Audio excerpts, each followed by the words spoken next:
Welcome to on the last day of the Eastside Arts Festival. This is not the grand finale of the Arts Festival, which is later on. So, I'm Peter McCabe and this is the multi-talented Mary Lindsay.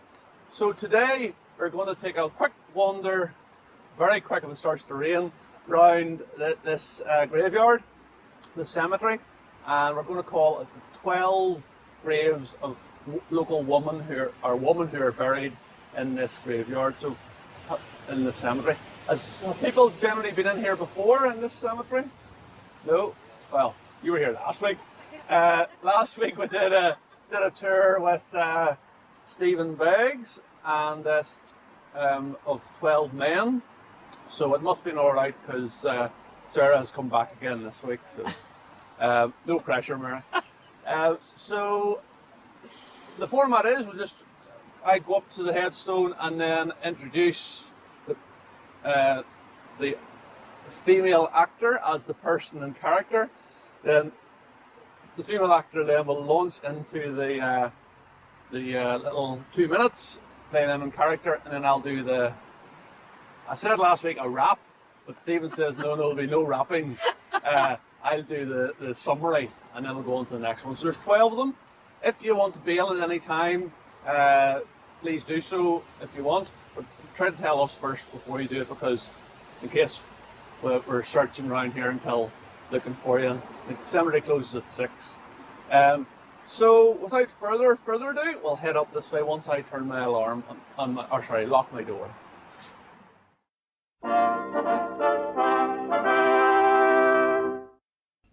Double your money and try to get rich. Double your money without any hitch.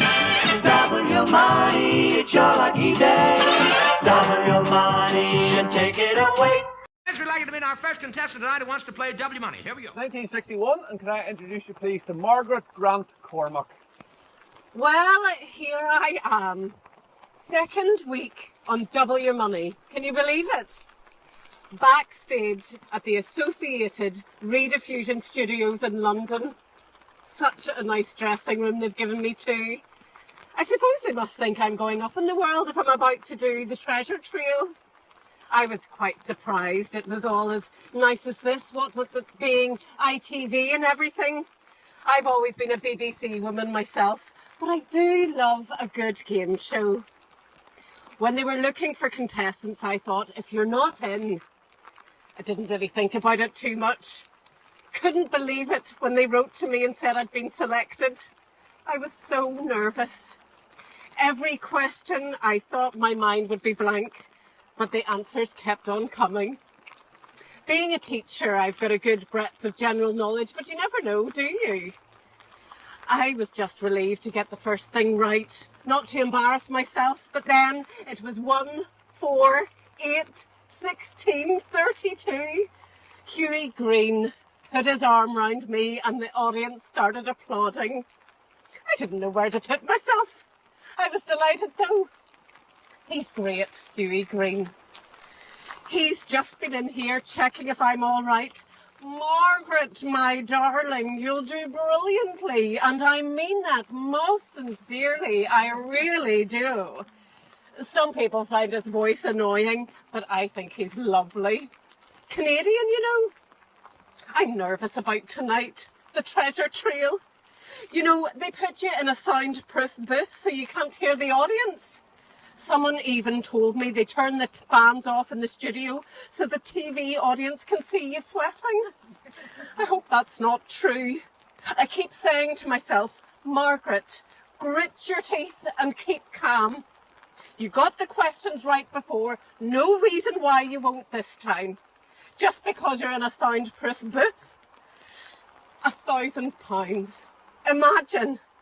I wouldn't know myself. Oh, nearly time to go.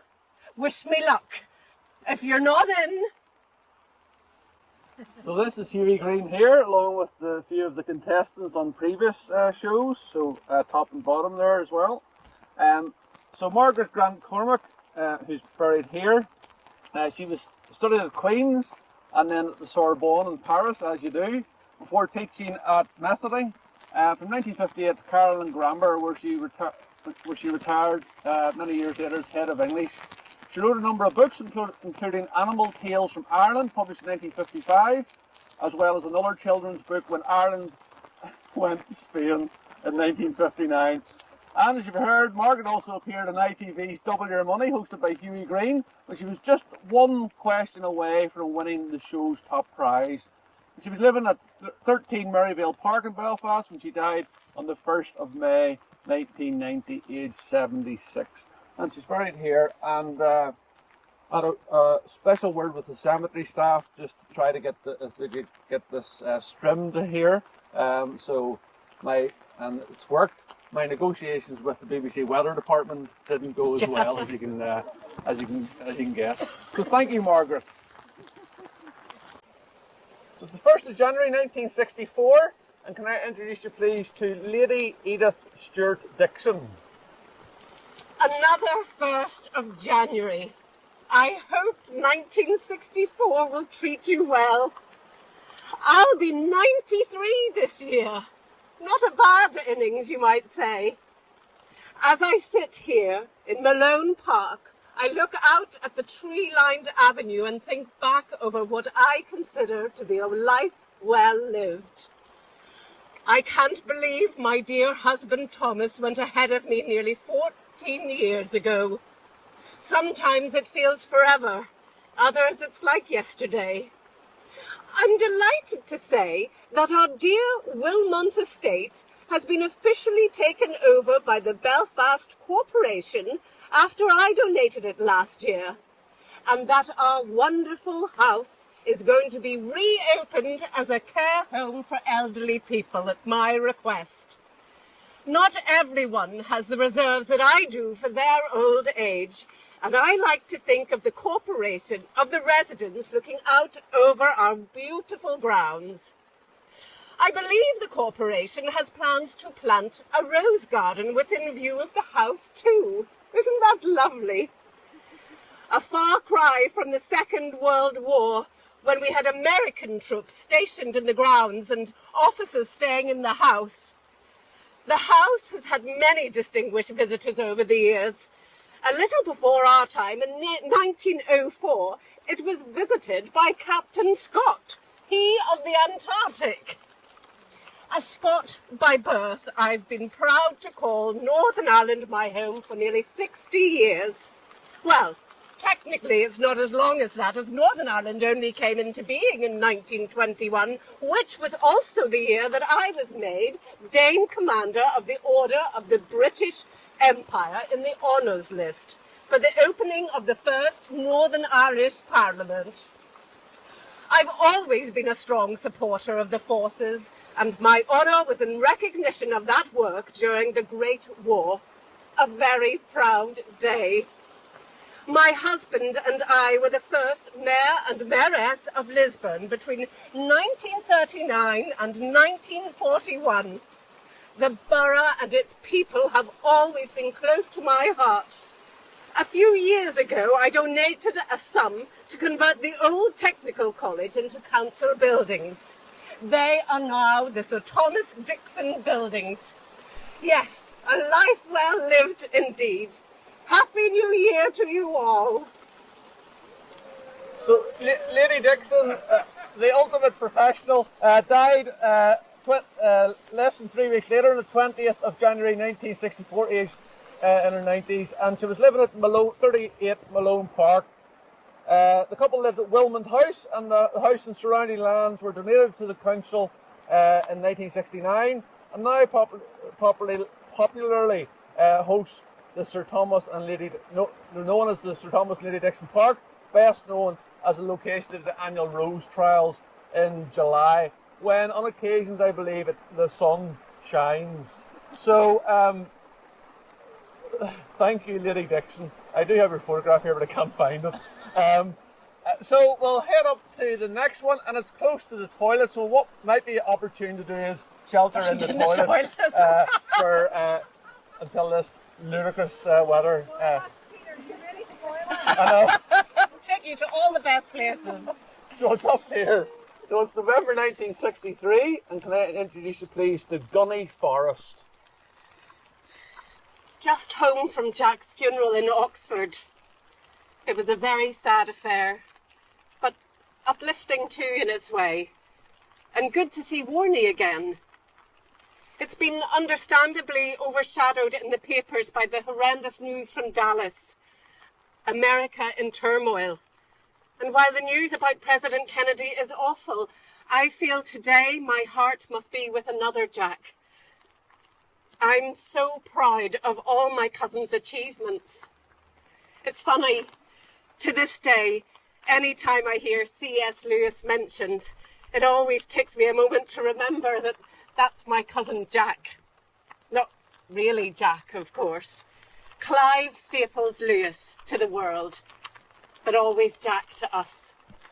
He insisted, after Jacksy the dog died, he wouldn't be called anything else. Talking of pet names, in both senses of the word, here's a funny thing. To Jack, I was always Gunny rather than Mary, and he once paid me the most outrageous compliment. He said I was the most beautiful woman he had ever seen, with a radiant and infectious, almost childlike gaiety, which was always bubbling over into delighted and delightful laughter. There we are. Not everyone's cousin is so complimentary, I fancy. I plan to take a walk past Little Lee this afternoon and think about Jack and Warney and the mischief we used to get up to. Happy days. I might even take a few photos. I'm no Cecil Beaton, but I like to dabble. The light is so beautiful at this time of year, and the view down over Belfast is wonderful. Yes, I'll walk past the house and then up onto the hills. There's a bench up there where I can sit and think about the family. I'll bring one of Jack's books too. Not the one of Narnia, but Jack once gave me a notebook containing one of his and Warney Buxton's stories. That's the one for today, I think. So Gunny Forest is buried over there at that slightly lower kind of brown grave there, and this is her depicted here on horseback. So that's Gunny Forest, C.S. Lewis's cousin, and she was living at a big house called Glenmackin, which is not there anymore, when she died on the 24th of April 1970 at age 89. That's not you again, is it? So dramatic. We organised that, didn't we? There's a few more graves on it. It was going to be the... We've got everything. Everything. Yes, absolutely. You'll not forget this in a hurry, for sure. Are you all right, madam?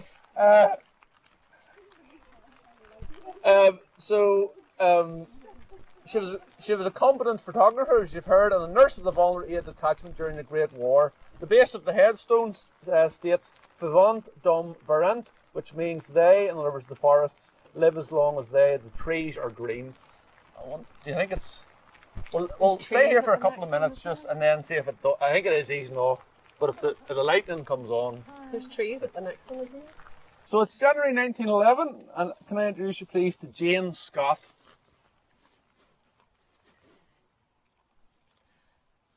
What was I supposed to do? Tell me. They called me a liar, and maybe I was, but what choice did I have? 2 dead husbands, 11 children, that's a lot of mouths to feed. I was desperate.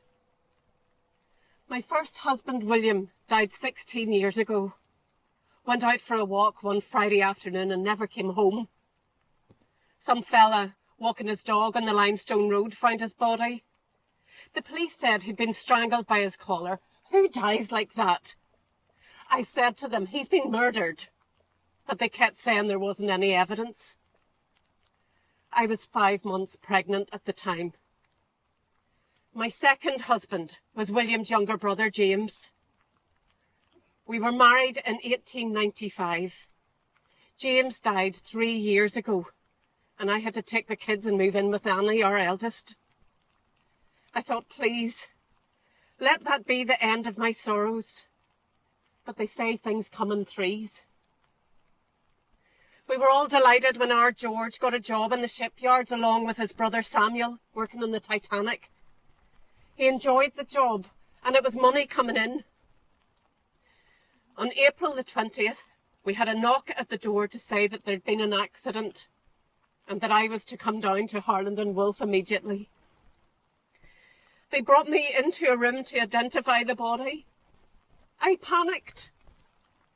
There was my beautiful boy lying lifeless on a table, and through my grief, my mind was racing. George was only 13 and not officially employed by the yard. We were going to need compensation, and they wouldn't be paying out much for George. So I identified the body as Samuel. I can see you judging me. You try a day in my shoes. See how I live, and then maybe you'll think twice. It didn't wash anyway. Harland and Wolff didn't believe me and paid me 16 shillings. 16 shillings for my boy.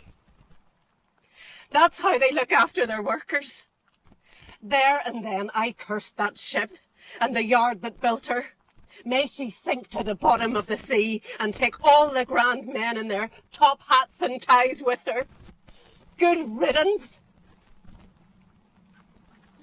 So, Jane was living at 120 Templemore Street when she died the following year, later on that year, on the 19th of December 1911, aged only 49. She was laid to rest here in this now unmarked grave. So the East Side Lives, based down at the Visitor Centre at C.S. Lewis Square, did a project a number of years ago called the East Side Lives Project. And that's why you can see there's a number of different murals, blue murals up around East Belfast, particularly around C.S. Lewis Square.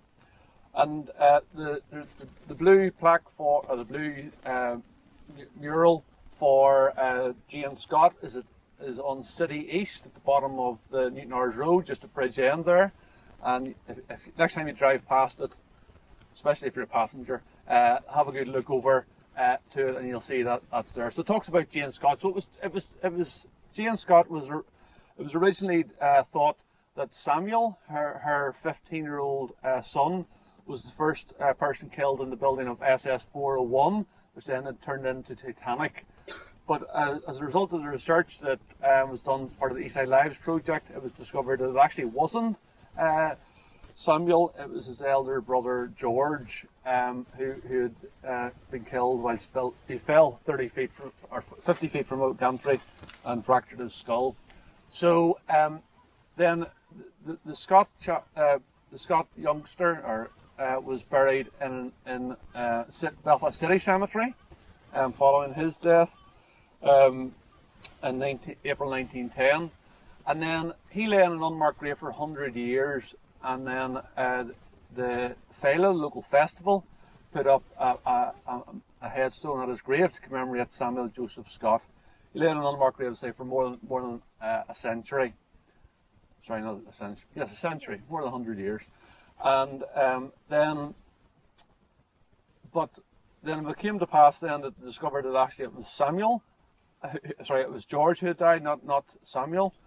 So then it left Samuel in an awkward situation in 1910 when he had to get offside. So he emigrated to Canada, and when he was in Canada, then he converted to Catholicism, and then he came back to Belfast. He ran a sweetie shop for a number of years, and then when he died in the 1950s, he was buried in Milltown, again in an unmarked grave. So it's a bizarre situation where I have a photograph of him, but I don't have it with me. So you have George, who died in 1910, buried in City Cemetery in an unmarked grave for more than a century. Then after more than a century, he had a headstone put up in memory of his brother. Then you had the next year, then 1911, you had Jane buried here in an unmarked grave in Dundonald Cemetery, and then in the 1950s you had Samuel, who people had thought had died on 1910. He was laid to rest in Milltown Cemetery. So it's a very, very heartbreaking and sad story, but So the next one has also got a Titanic connection. So thank you, Jane. It's down this way.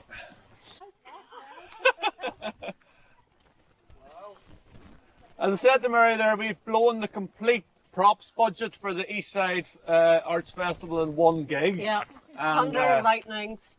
Very, very frightening. Fake smoke. Yeah, the works. So it's January 1913, and can I introduce you please to Mary Jane Sloane Gleeson. I'm sure you've all heard enough about what happened that night. No one thought it was possible, but still she sank. To my dying day, that night will be etched into my soul. When the ship first struck the iceberg, there was a short period where no one seemed to know what had happened or how bad the damage was. I asked an officer and he just said there was a small mechanical issue and that the matter was being attended to. Nothing to worry about. I remember thinking, well, she's designed to survive pretty much anything. White Star Line had declared her unsinkable, so there really can't be anything to worry about. I could see icebergs floating in the sea below, but again, what's a bit of ice to such a magnificent vessel? Then the mood started to change. Slowly, anxiety turned to worry, to disbelief, to panic. The remainder of that terrible time was filled with screaming and confusion. Passengers crying out to find their families, flickering lights, deafening noise, and the freezing waters of the Atlantic filling the ship. So many fine crew and passengers lost. And the ship herself, she was beautiful. A work of art. I don't care what they say. She was the greatest vessel ever to have sailed, and if circumstances had been different, she'd be sailing still. A lot has been said in the press about Sir Thomas Andrews, how his designs were flawed, how he let us all down, but I'll not have that.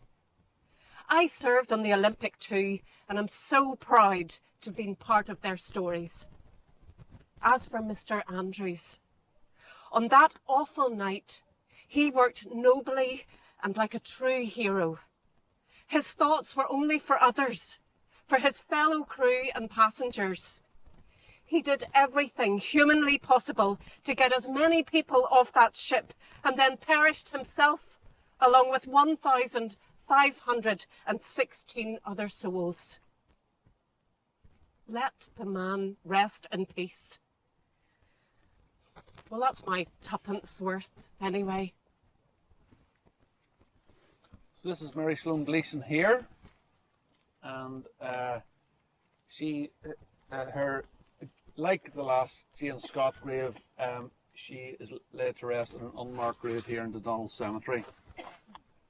As you've heard, she was on Titanic for only her maiden voyage. She was born on the 6th of August 1866, and she lived at Lomond Avenue off the Hollywood Road between 1907 and 1910, before she moved up to Kersland Terrace at Ballyhackamore. She was a stewardess of the White Star Line. She was on board Titanic during the voyage. After the liner's collision with the iceberg, she spoke to Thomas Andrews, who advised her, "It is very serious, but keep the bad news quiet for fear of panic." Shortly afterwards, Mary was standing by one of the boats, the lifeboats, which was being filled, and Andrews recognised her and asked her why she was not boarding a lifeboat. Mary apparently replied, "All my friends are staying behind. It would be mean to go." Andrews said, "It would be mean for you not to go. You must get in."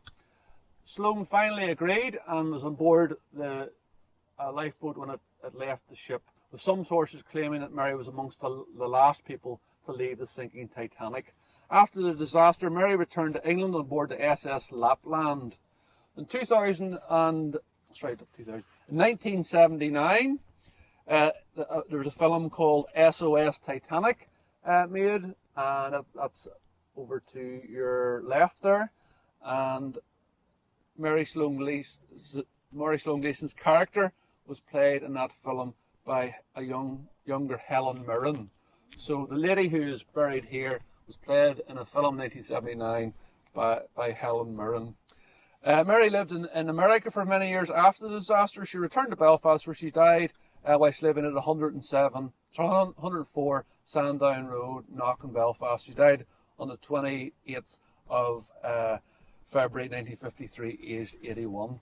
So, it was mentioned earlier there about how come people are in unmarked graves, and generally it's by and large because they didn't have much money when they died. But Mary Sloan Gleeson was living on Sandown Road. It's a good area, and she made a good bit of, she married well in America, etc. So she had a lot of, she wouldn't have been poor by any stretch. So it's when we quite rightly are talking about Titanic, and this is the city of its birth, and that we're traditionally Belfast, or for a while Belfast had turned its back on Titanic, but not now. It's embracing it. We're bringing thousands and thousands of people to Titanic Belfast, etc. Lots of people are working the Titanic Quarter, but here you have someone who survived Titanic and was played by Helen Mirren in a film 1979, and yet she's in an unmarked grave. Last week's tour also featured Stephen playing a guy called John Hagan, again a survivor of Titanic, and again more or less buried in an unmarked grave here in Dundonald. So I would love that maybe somebody would fund a little simple plaque to say that this is where Mary Sloan Gleeson lies, and just tell a little bit about her work. Her life. So thank you, Mary. Next one's up this way. Shh, now. It's all right, my darling boy. My Fred. The world's gone mad, hasn't it? War raging across the world, and now this. Spanish flu, they're calling it. I've never seen a flu like this before, though. Nothing seems to help. The doctor said I should send you to be treated in isolation. I know what that means. Send you to die in hospital. If this wretched disease is going to take you, my darling, then it'll be here at home in your own bed with your mother by your side. It's not fair. 14 years old, his whole life ahead of him. You worry about them so much, but by 14 you think they're past most of the childhood dangers. This flu doesn't seem to be any respecter of age. Mrs. Wakefield down the road lost 3 children and her husband. The horror of that. It doesn't bear thinking about. Shh. He's burning up and shivering at the same time. Looking at the papers, you'd think this wasn't happening. So many stories about the war. The first I heard about the Spanish flu was in the Telegraph back in May. I remember it so clearly. There is no reason for the general public to become unduly alarmed, and the rumours currently in the city may be accepted with the proverbial grain of salt. They said the general view from the medical profession was against the outbreak being any serious disease. Well, look at us now. Reports started coming through about schools closing and businesses being affected due to the number of workers falling ill. Then that dreaded word started to be whispered. Pandemic. The authorities are still trying to say that it'll be all over soon and not to panic, but I was speaking to a friend last week who works for a local doctor, and she said that she'd heard millions could die across the world. It's all quite mad. But I can't think about the world. All my strength and love is going to you, Fred. Maybe there'll be a miracle. Maybe. Shh. Now, my love.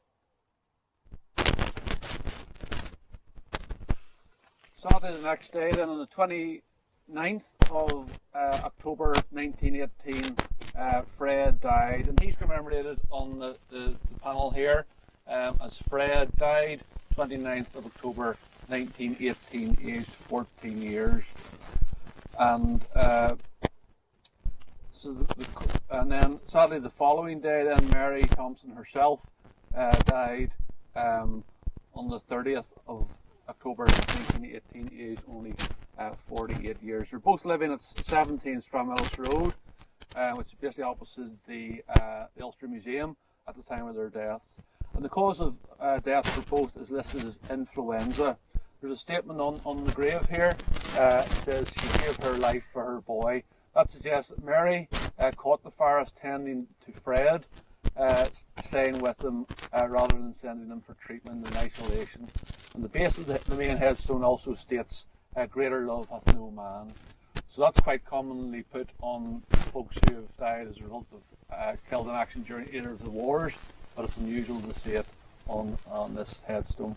So this is very kind of this is an emotional grave here, brilliantly played by Mary. But Stephen and I felt we had to put this one in, and because when we were doing when we were doing the script, it was during the pandemic, and so a lot of the issues that were going on during COVID were similar to the issues, as you heard, during the Spanish flu.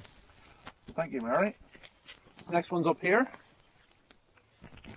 So it's July 1953, and can I introduce you please to Kathleen Bowden. Well, what an adventure. I've never known a day like it. Coronation Day, 2nd of June, 1953, and I was here in London for it. Now, I know what you're wondering. What is a 39-year-old hairdresser from Belfast doing in Londonderry House, no less, on Coronation Day? Well, it all goes back to my salon on the Hollywood Road, just up from the Hollywood Arches. My father had originally bought the building for me and set me up in business. I started working out of the salon in 1934 when I was just 16. It's been through a lot, my salon. During the Blitz, an incendiary bomb came through the roof. I was lucky not to lose the place. I worked hard over the years and started to build myself a good reputation. Well, I must have done, because someone recommended me to Lady Brookborough. I couldn't believe it. She would come to me to get her hair done, and we became good friends. We'd go to the pictures together. It was so funny. I'd be picked up in the big car, and when we got to the cinema, we'd sit together in the stalls, and her bodyguard would sit a few rows behind. That's all well and good, I hear you saying. But what has this got to do with the coronation? Well, Lady Brookborough invited me over to do her and her royal compatriots' hair for the big day. Such a glamorous day. Although, I'll tell you a secret. One thing about super rich people, sometimes they put on quite the veneer when the reality is less sophisticated. The ladies I was looking after today, several of them had their posh frocks held together with safety pins. Another asked me if I liked her diamonds. When I said yes, she said, "They're paste, darling. The real ones are in the bank against the loans." That's real breeding for you. The food's been lovely. I've always enjoyed my food. I was so full after the main course, but when I saw the fantastic dessert that was being offered, I had to oblige. There's always room for pudding. Thank you, Kathleen. So this is Kathleen here. And her remains are laid to rest here. So this is Kathleen here with, and this is a young Clark Groves. Anybody remembers the name Clark Groves? He had a hardware shop for many years at Ballyhackamore in the shops that sit a little bit back from the road there. This is Clark Groves. He was more or less brought up by his aunt Kathleen Bowden. This is Kathleen Bowden here then. This is Kathleen again on her 100th birthday, with some of her cards and presumably the telegram from the Queen. Still very glam, exactly. And so, as you've heard, she was a hairdresser. Amongst her celebrity clients would have been Lady Brookborough's wife. She went over the coronation. She ran the business for decades until she finally retired But even when she retired, then there was a gas explosion at her premises on the Hollywood Road, more or less closed the business down. But even after that, she used to work in Clark Groves' shop at lunchtimes fairly regularly, so that the boys, to use her quote, to quote her, could get off for their lunch. So she was still doing that up until her 90s and beyond. And she died on the 16th of March 2017. You can see on the little plaque here, which is put up by Clark, she was aged 103 years. So, all good. So it's 1952. And 1952, and can I introduce you please to Elizabeth Hyde. 500 pieces of cotton handkerchief cloth, quantity white, and coloured handkerchiefs more or less damaged as the result of the recent fire at Victoria Hemstitching Works. Isn't that terrible? All that lovely work, either up in flames or smoke damaged. All of us at Martin Lemon's were shocked to hear the fire up at Victoria Works. I suppose we all thought that could have been us. Belfast is such a small place that news travels fast, especially if it's connected to the same work that you do. I was arriving at work on Sandy Row last week when one of the girls told me. I walk from the Beersbridge Road down into town and then over to Lemon's. It's a reasonable hike. The thought stayed with me all day as I was working, and then it struck me. But I'll just put on the coat first. Oh, I like it. I like it. Belfast is also really bad for weather.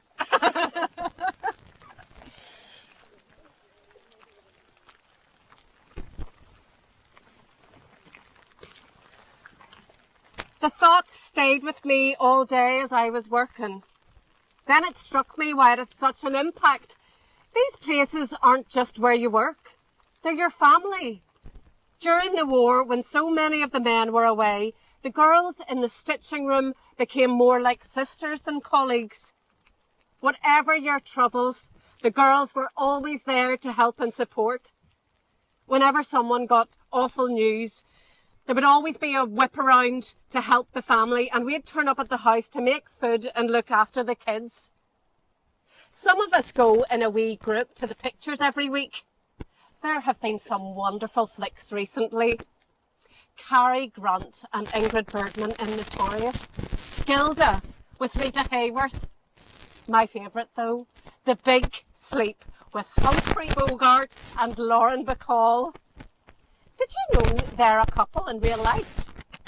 She is so beautiful.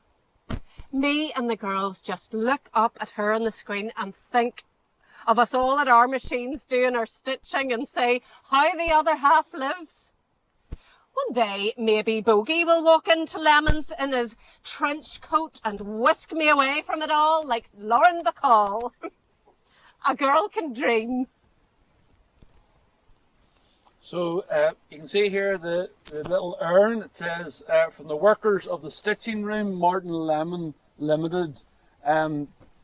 Elizabeth was living at 169 Beersbridge Road, and she died on the 10th of April 1955, aged only 43. Her early death vividly displays the appalling working conditions endured by a woman working in the mills, now referred to in a derogatory term as millies. But Martin Lemon Limited were hemstitchers based at Lincoln Place, 5 Hope Street in Sandy Row. Essentially, it's on the site now occupied by the Hampton by Hilton Hotel. So that's where Martin Lemon Limited were. So thank you, Elizabeth. There's only 3 more to go. Sorry, 4 more to go. It's 15th of May 1922, and can I introduce you please to Mary Donaldson. This has been going on for days. We've been afraid to step outside the door. There are snipers down in North Queen Street shooting at the army. All of us here in Spalmount Street are trapped in the middle. The last 2 years have been a nightmare. There's never been any love lost between Catholics and Protestants in Belfast, but there's not been fighting like this for years. It all kicked off about 2 years ago when loyalists marched on the shipyards to expel the Catholic workers along with what they called rotten prods, their own workers who were deemed to be not sufficiently anti-Catholic. 7,000 workers were thrown out of their jobs. There was another big flare-up in July last year. 16 dead, 70 injured and 200 homes destroyed. More and more you'd see people organised into groups and using rifles, machine guns and hand grenades. It's an actual war out there. The RUC are supposed to be keeping the peace, but they're almost entirely Protestant and loyalist. There have been reports of RUC and USC officers carrying out reprisal killings of Catholics whilst in their police uniforms. How can we trust them? We feel like prisoners in our own homes. It's hard enough even to get out to buy food. I love Belfast. This is where I grew up. But it's hard to keep loving somewhere when your heart's in your mouth every day. I talk to the neighbours and people are frightened to raise their children here. What sort of example are we setting for them? Not only are they in physical danger, but they look around themselves and see this as normal. I fear for our future, I really do. I went up to the Royal to visit a friend who was shot in the street. They survived the shooting, but got an infection and ended up losing a leg. That's our reality here. I pray that things will get back to normal in Belfast before more bloodshed. This is Mary Donaldson here, and sadly she died the next day. She was a victim of what were known as the Troubles in the 1920s. Mary was caught in crossfire between the Army and Nationalist snipers in North Queen Street, whilst outside the door of her home at 220 Spamount Street in Belfast. She died of her injuries at the Royal Victoria Hospital on the 19th of May 1922, aged 48.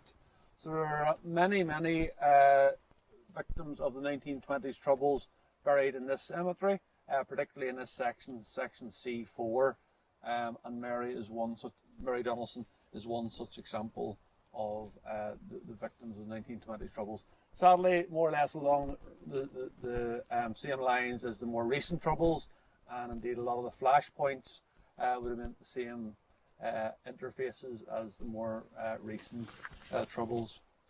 So thank you, Mary. Going up this way then, please. 15th of May 1922, and can I introduce you please to Mary Donaldson. Today is my wedding day. I can't believe it. By this evening, I will be Mrs. Emily DeSano. It's been quite a saga. I first met Sammy, or Pasquale, to give him his proper name, in DeSano's on the Newtonards Road. I worked half-time in the local mill and I would go to get an ice cream on the way home from work. When I laid eyes on him, it was love at first sight. My visits to the shop became more regular so I could talk to this handsome Italian. I've never eaten so much ice cream in my life. He told me all about stowing away on board a ship from Italy to England. I thought it sounded like something from a film, very romantic. A friend of mine tried to warn me off, saying, he was a bit older than me. A bit older, she said, 25 years older. Yes, I know it's a lot, but when you're in love, things like that just don't matter. Well, they certainly mattered to my parents. I don't know which they disapproved of more, the age gap or the fact that he was Italian. My father forbade me from marrying him. And yet, here I am about to make my vows. They refused to come to the wedding and won't currently speak to me.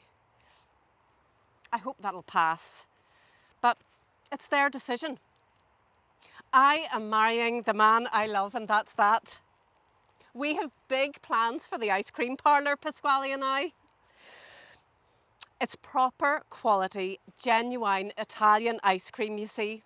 I know there's Morellis and Fusco's in the city, but we're going to be the best. I hope when my parents see the success that we make of ourselves that they'll come round. My mother's always loved an ice cream. Maybe I'll go round to the house with a peace offering. We'll see. So Pascali, known as Sammy, he was living at Abbey Park when he, not far from here, when he died on the 9th of November 1951, aged 63. The shop was taken over by the couple's son Cecil, and he also died in November 1983, aged 49. They're both buried in this plot. But Emily continued to work at the Sanos. She actually lived next door to the shop in a house which contained a bookcase with a secret passage into the ice cream business. I mean, she didn't have to go out the front, and then she could just go through the secret bookcase. The great-great-grandmother lived in the house until she was 100 years old and attributed her long life to eating salmon with soya sauce, presumably accompanied by lots of sliders and 99s. So another grave that I feature in my tours in Roselawn is a lady called Lily Spence, and she's Spence's fish and chip shop. So if people ask me if I'm living in East Belfast, how do I live long? And not that I'm a doctor. I don't know what this is, a hypothetical situation in case you hadn't guessed, Mary. Well, I say firstly, be born a woman, and secondly, eat lots of ice cream and fish and chips as well, because it worked for Lily Spence and Emily DeSano. So Emily was aged 106 when she passed away, or she was in her 106th year when she passed away, 15th of December 2018. And again, there's a little plaque down at Westbourne Church in the Newton Ards Road in Emily's memory as part of the East Side Lives project. So we have 2 more to go, and they're not far away. So there are a number of Commonwealth War Graves, Commonwealth War Grave Commission headstones throughout the cemetery, but this is only one of 2 to woman. It's 1942, and can I introduce you please to Elizabeth Cook. Today I was awarded the rank of Aircraft Women First Class in the Women's Auxiliary Air Force. Don't get too excited. It's the lowest rank in the force, but you've got to start somewhere, haven't you? I completed my RAF Wimslow training and was given the choice of auxiliary support or factory work. Oh yes, don't be confused by the Aircraft Woman title. The WAFs don't get to actually fly the planes, God forbid. We only have the war to thank for them recruiting us at all. There was a Women's Royal Air Force towards the end of the Great War, but that was disbanded in 1920. The new Women's Auxiliary Air Force was formed in 1939, and I'm one of 180,000 strong. Apparently, there are 2,000 signing up every week. Mum and Dad were worried about me joining up, but I'm proud to. I just felt that I wanted to do my bit. We may not get to fly the planes, but there's so much else to do. Parachute packing, crewing of barrage balloons, meteorology, radar, aircraft maintenance, transport and communication duties, including wireless, telephonic and telegraphic operation. What I'm really interested in is intelligence work, codes and ciphers, analysing reconnaissance photographs, all that sort of thing. I've always loved puzzles. If there's information to unravel, then I'm your woman. A friend I made in training is going to be a plotter in the operations rooms. Imagine that, joining the ranks of those who helped to protect so many of our fighters in the Battle of Britain. The operation rooms direct fighter aircraft against the Luftwaffe, mapping both home and enemy aircraft positions. Mum and Dad worry about me being scared, and I suppose I am a little, but I am so proud to be part of this. Forward to victory. So Elizabeth was a printer's feeder before she joined the services. Sadly, she died aged only 28 on the 21st of November 1945, while registered as living at 28 Strandburn Street. So this is her, the motive of the Women's Auxiliary Air Force here, and then she's commemorated here, but also buried in this grave, but not commemorated here on the headstone, are Elizabeth's parents. Her mother, Catherine, known as Kitty, died within a year of her daughter. She died on the 15th of August 1946, aged 59, whilst also living at 28 Strandburn Street. And her father, James, died on the 19th of March 1967, aged 84, whilst living at 73 Dundonald Avenue. So again, only Elizabeth is commemorated at this plot with the Commonwealth War Grave Commission style headstone on it. So thank you, Elizabeth. Well, oh, did I say? Did I say? No. Oh, maybe I didn't say because I can't pronounce it. She died of pulmonary tuberculosis. Sorry, I should have said that. So it wasn't as a result of direct action, but it was pulmonary tuberculosis.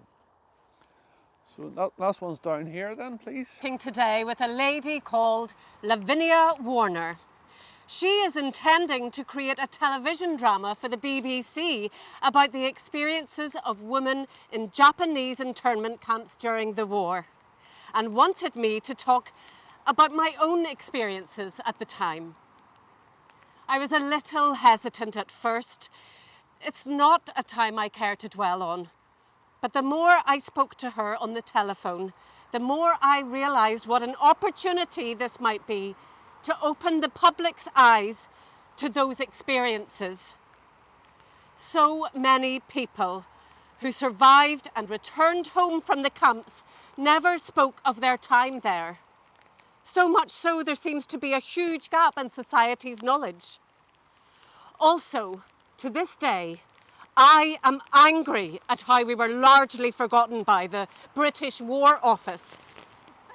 And I wanted to speak out about that. I asked Miss Warner how she had become interested in the subject. She said she had been carrying out research into the internment of a nursing corps officer called Margot Turner for an edition of This Is Your Life. She was convinced, after doing this research, that there was what she called dramatic potential in women's stories from the camps. This made me wince slightly. I said to her that I had no interest in a series which sacrificed the facts for a bit of sensationalist telly. She assured me that that would not be the case. So I said yes. She came over from London and we had a very long talk this afternoon. She plans to call the drama Tenko. I smiled when she told me. It's a Japanese word meaning roll call. We all had endless roll calls in the camp in which we were interned, where we'd all have to line up and be counted off by one in Japanese. I told Miss Warner about the friends I made there. Amidst the appalling living conditions, disease and death, there were always many incidents of bravery, compassion and comradeship, and laughter despite it all. Aren't human beings amazing? I hope it will make a good programme. I look forward to seeing it, although a small sherry might be needed for viewing. So Mary Glasgow was employed in the early 1980s as a consultant for the BBC's Tenko series, a popular BBC TV programme which ran for 3 series, 31 episodes, from 1981 until 1984. Her headstone here reads, highly respected as a Christian worker and a friend to many during her internment in a prisoner of war camp in the Far East during the Second World War. She lived in Dunleary Park in Dundonald, and then she was admitted to Dunleary Nursing Home in 1992, but she died there at Dunleary Nursing Home on the 26th of January 2004, aged 101. So that's your lot, as they say. Apologies for the weather. I will, at this stage, I was going to plug tours, forthcoming tours, but I'm not sure that's appropriate. But I will mention any further tours will have better weather. That can almost be guaranteed. Next Saturday, or this coming Saturday, at 11 o'clock from the C.S. Lewis Square, I have a sporting walking tour of East Belfast, an hour and a half around the streets of East Belfast, talking about a range of sports, including football, but also ice hockey, boxing, etc. So 11 o'clock at the C.S. Lewis Square. You can get tickets for that on the BBC, sorry, not on the BBC, that's my daughter, on the Eastside Partnership website. I'm sadly not BBC. I'm more UTV, like Margaret Cormack. And then I've got a couple of tours in Roselawn if you're interested later on in the month. Sorry, there's one in City Cemetery. It's calling it the final resting places of 20 Presbyterian ministers of yesteryear, telling the story behind them.